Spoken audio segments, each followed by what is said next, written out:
Date ಕೊಟ್ಟಿದ್ದೀರಿ, date ಹಾಕಿದ್ದೀರಿ.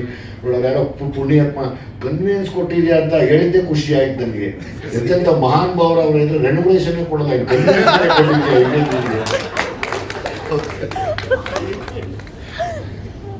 ಎಷ್ಟೋ ಚೆಕ್ಗಳು ನನ್ನ ಹತ್ರ ಒಣಗೋಗಿ ಅದು ರಿಜೆಕ್ಟೇ ಆಗೋಯ್ತು. ತಗೊಂಡೋದ್ರೆ ಓಡಿಸ್ತಾರೆ ಬ್ಯಾಂಕ್ ಸರ್, ಇಲ್ಲ ಕಾನೂನೇ ಚೇಂಜ್ ಆಗ್ಬಿಟ್ಟಿದೆ ಸರ್ ಈ ಚೆಕ್ಗೆ ಅಂತ. ಏನು ಮಾಡೋಣ, ಅದಕ್ಕಿಂತ ಏನು ಮಾಡಲಿ ನಾವು. ಬ್ಯಾಂಕ್ ಚೇಂಜ್ ಆಗಿದೆ, ಕಾನೂನು ಚೇಂಜ್ ಆಗಿಬಿಟ್ಟಿದೆ ಅಂತ ಕನ್ವೀನ್ಸ್ ಕೊಟ್ಟಿದೆ ಅಂದ್ಮೇಲೆ ಎಷ್ಟು ದೊಡ್ಡ ಇದು ನೀನು.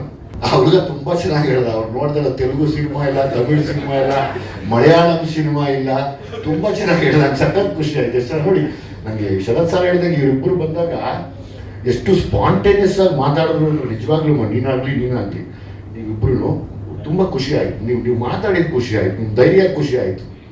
ನಮ್ಗೆ ಇವಾಗಲೂ ಆ ಫಿಯರ್ ಇದೆ, ಇವಾಗಲೂ ಇದೆ ನಿಜವಾಗ್ಲೂ ಇದೆ. ನಾನು ಶರತ್ ಸರ್ ಹೇಳಿದ್ರೆ ನಿಜ, ನಮಗೂ ಅದಿದೆ. ಒಂದೊಂದ್ಸರಿ ಯಾರು ಮರ್ತೋಗ್ಬಿಟ್ಟಿರ್ತೀವಿ, ಹಂಗೆ ಹೋಗ್ಬಿಟ್ಟಿರ್ತೀವಿ, ಗೊತ್ತೇ ಆಗಲ್ಲ. ಹಾಗೆ ನೀನು ಕನ್ವಿನ್ಸ್ ಕೊಟ್ಟಿರೋದಕ್ಕೆ ನಾನು ತುಂಬ ಆಭಾರಿ ಆಗಿದ್ದೀನಿ. ದೇವರಾಣೆ ಗಾಂಧಿನಗರದಲ್ಲಿ ನಾನು ಎಷ್ಟೋ ದಿವಸ ಆಗಿತ್ತಪ್ಪ ಡಬ್ಬಿಂಗ್ ಕನ್ವಿನ್ಸ್ ಕೊಟ್ಟರು ಅಂತ.